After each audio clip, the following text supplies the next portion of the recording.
Hi, everyone, and welcome to How to Blend Digital Channels, Data, and Insights to Make It Tangible. Just a quick introduction to myself. I'm Penelope Siraj, a principal consultant at R3. I've done tours of the media and creative agencies and have had the privilege to work with some of the biggest brands across many categories. Um, Really quick about R3. So our name comes from the three R's that we help marketers achieve.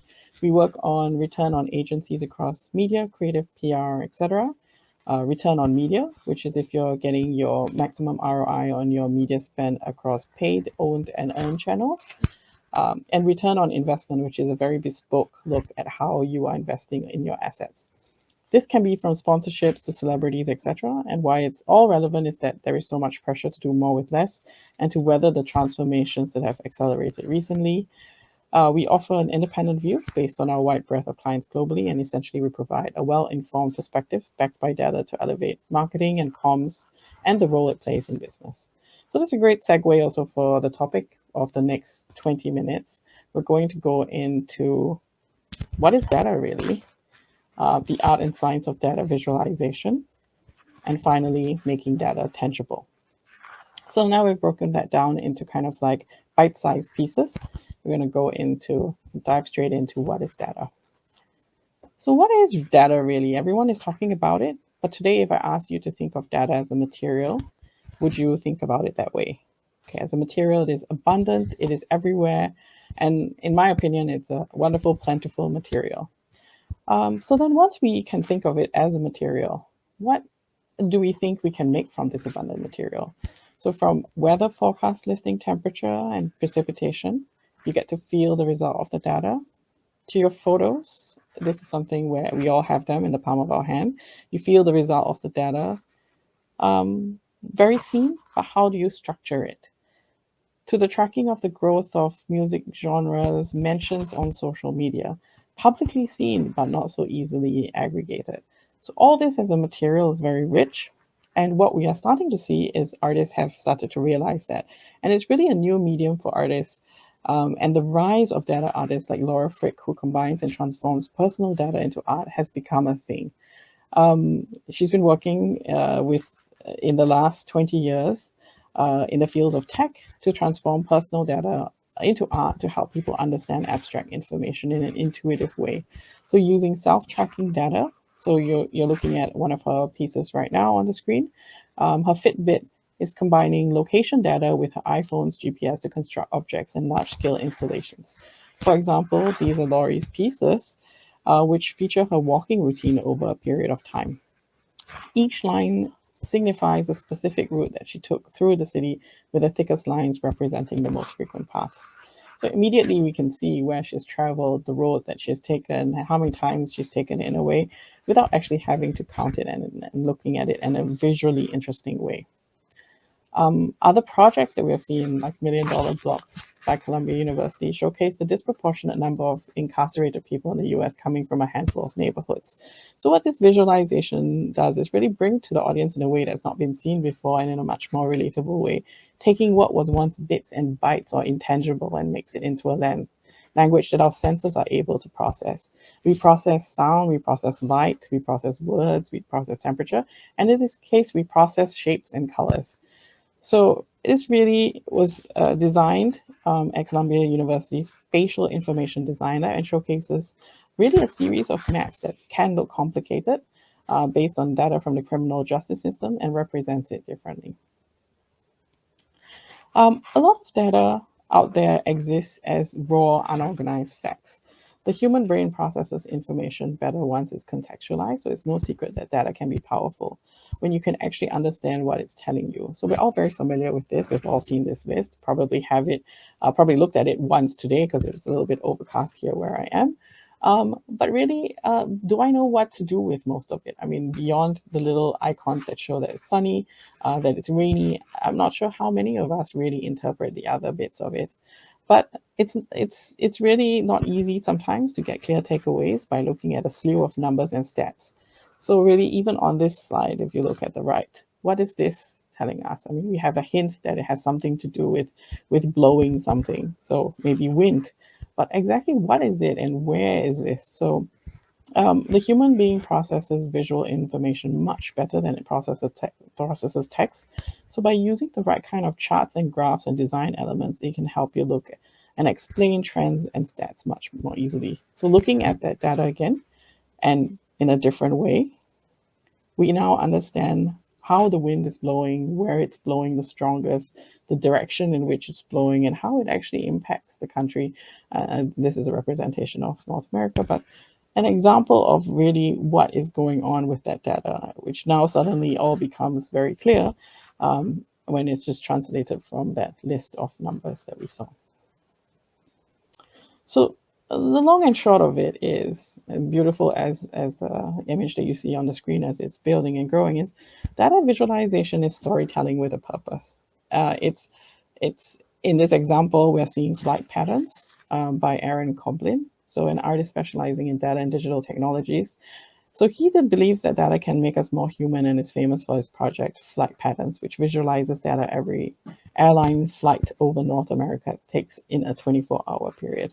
So if you were just to apply this data to what we might be planning or how we might be using this in marketing, we might already see opportunities where the light and the colors are the brightest, where the light is the most intense. Or when the whole map goes dark, maybe that's a time where there are no flights, and maybe that's not where we would speak to airline passengers. So lots of things and lots of ways, hopefully, have shown, and that data really is a material that can be molded and can be made into something.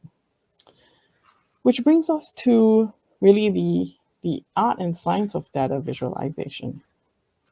So it's not just so straightforward. It's I think what we're realizing as people have been working in the last couple of decades, really looking at how we can make use of that data. One of the things that we realize is our brain automatically links objects in our mind. So when we see any individual object, we're also calling up all the other things that we associate with that object. So the human brain processes information better once it's contextualized. So, the science and the statistics of it is very clear, but where's the art of it? How do we actually help the brain process this information in a much more contextual way? How do we, for example, in this research that Hopkins has done, we see a refrigerator, we think we're just looking at a refrigerator, but in our mind, we're also calling up all the other things in the kitchen that we associate with refrigerator. So researchers have long known that people are slower to recognize objects out of context.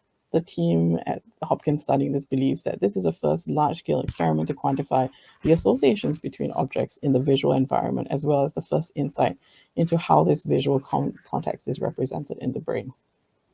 So very important, contextualizing. So when data is not presented well, the information can be confusing and misleading. How our brains are trained to complete the information and to look at it. For this, for example, this is something which, as I see it, it made me feel very uncomfortable. The way that information is displayed is misleading because the amount of visual space used is not proportional with the corresponding percentage. The numbers don't add up to 100%. Also, the use of color is somewhat distracting, as some colors are more eye-catching than others. For the visualization, what makes a prize-winning novel, as we're going to see, it's beautiful. It's frankly inventive. It's arresting. It caught our eye, but it's very wild. And the connections between the long listers for the Booker Prize and what makes a prize-winning novel is still somewhat clear. We can make some inferences. I think this is that, and it is beautiful. I think this is why our attention was drawn to it in the first place. So one of the things that we can do is really look at how we are presenting this information, how we contextualize it. Very specifically, what is signal and what is noise? So using a brand website with direct-to-consumer online retail as an example. So your digital media channels that you're looking at. If we were to look at the vast amounts of data in our industry, insights from all of our global research, our global trends, everything that is out there, we can sort and somehow put it into structures. But how do we choose from that to identify what is signal from noise, what is business as usual, and what is really special and different? We all are confronted, and most of us have seen this word cloud. We probably work with this every day. Digital data is nicely, thankfully structured, and is updated at the speed of the internet. The information superhighway is not a misnomer. It's really at the speed of clicks. So much data is generated by a website for a brand that all the interactions on the site and all the richness of information that is created is there. But what do we do with it? Advertisers are potentially creating infinite amounts of material that is data in which they have to mold into some semblance of logic. So when faced with this, all of this is important. All of this contributes to the whole view of what is happening on your site, on your landing page, with your communications, with your paid media, your own media, as well as your organic traffic and earned media. But what do we do? What is signal? What is noise? So a lot of us go to the first place, and the first stop might be to a dashboard. We've all seen versions of this, and attempt as the first attempt to mold this data into a useful visualization. But are dashboards really helping, or are they confusing the matters? We've all seen these. None of them are wrong. None of them are terrible. In fact, some of them are pretty good. But what can they do better? The first step most digital practitioners take is to express the data as it's collected. Trend lines to show number of impressions that have been deployed, the number of clicks through to your site, the number of campaigns running, and even the total inbound leads. This is definitely something that is a first step to making it all tangible, but is it really clear? Is it obvious what you need to do next with that data? Should you move budgets to another channel? Should you pause anything? Are you under indexing against benchmark? Are you able to take that facts now and mine them for insights for future campaigns? So all this is something which it's a start and it's a way to visualize, but how and is this really making your data actually tangible? So that brings us to, how do we really make that data tangible? So three very specific places where we think you can start. So how do we take all those insights and how all that data, the channel data, and make it useful? So try to perhaps start by asking specific questions. What do you want to know? Think of data as that material.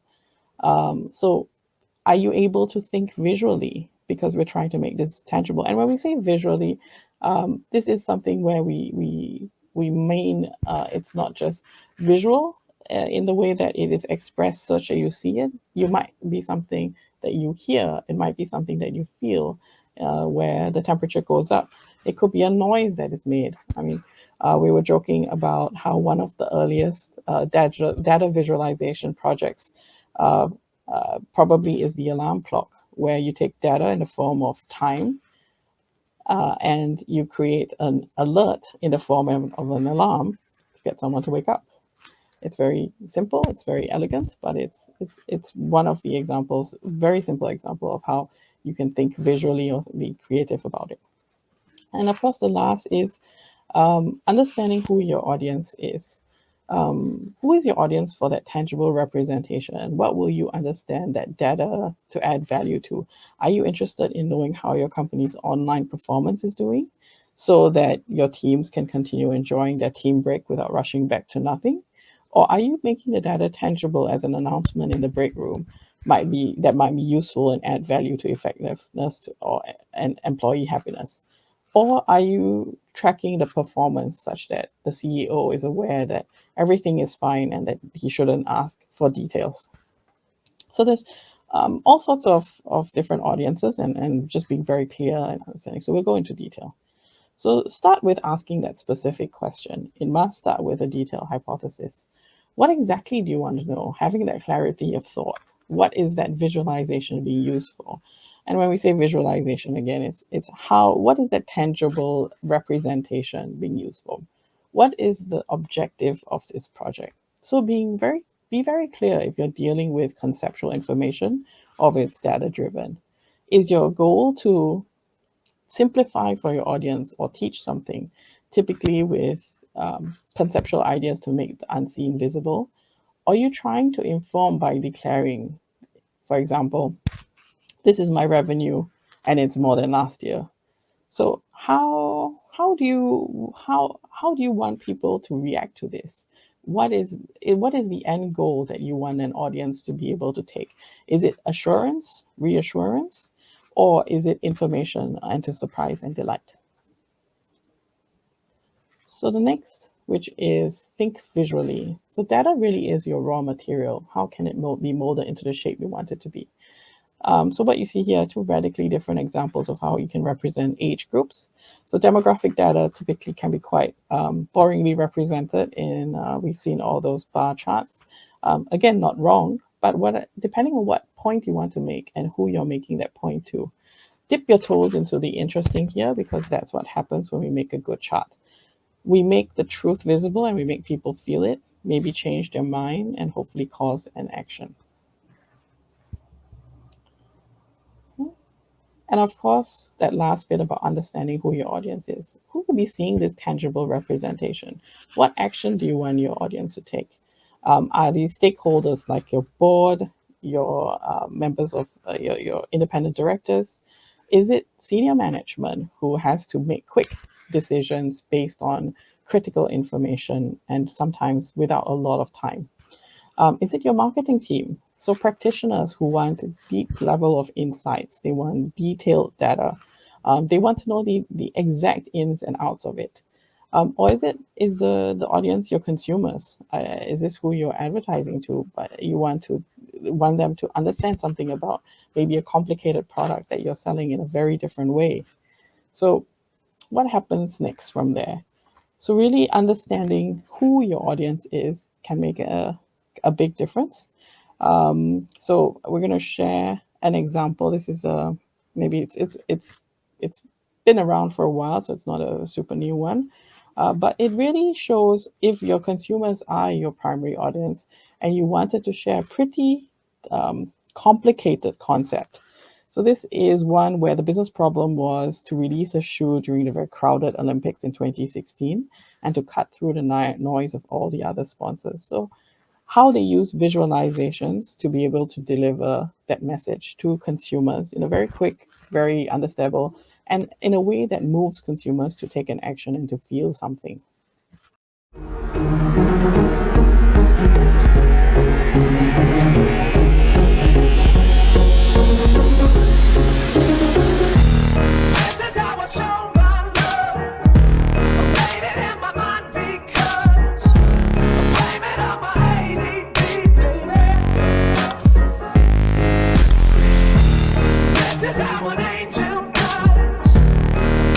Running is in Nike's DNA. It's at the heart of the brand, so we wanted to create an experience to challenge the concept of the run itself. 超正確な RFID システムを用いて1周目のラップタイムを測ります。2周目より LED スクリーンにアバターが出現。アバターは1周目のラップタイムで並走し、アバターに勝つと新しく更新されたベストタイムでアバターが走り、自分の最高記録をさらに超えられるよう自分に挑戦することができます。Competition, because you're not just beating a light or your watch, you're beating almost like an actual person.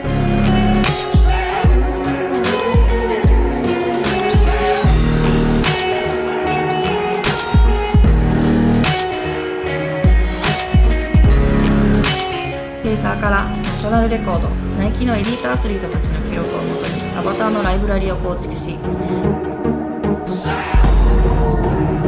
コーチたちは8つの基礎トレーニングに合わせてモードを選択することができます。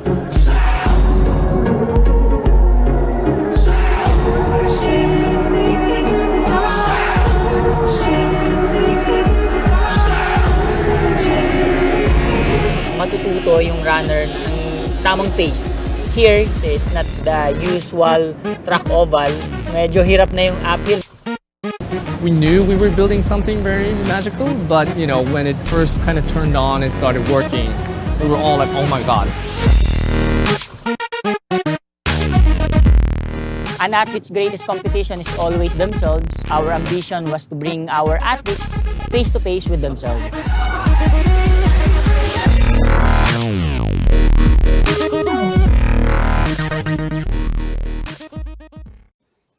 And with that, I hope you guys have been inspired to think about your data in a different way, make it tangible, and hopefully do wonderful things with it. So thank you very much, Penelope Siraj. And again, that's my email address if anyone would like to reach out and discuss more of your data projects with us.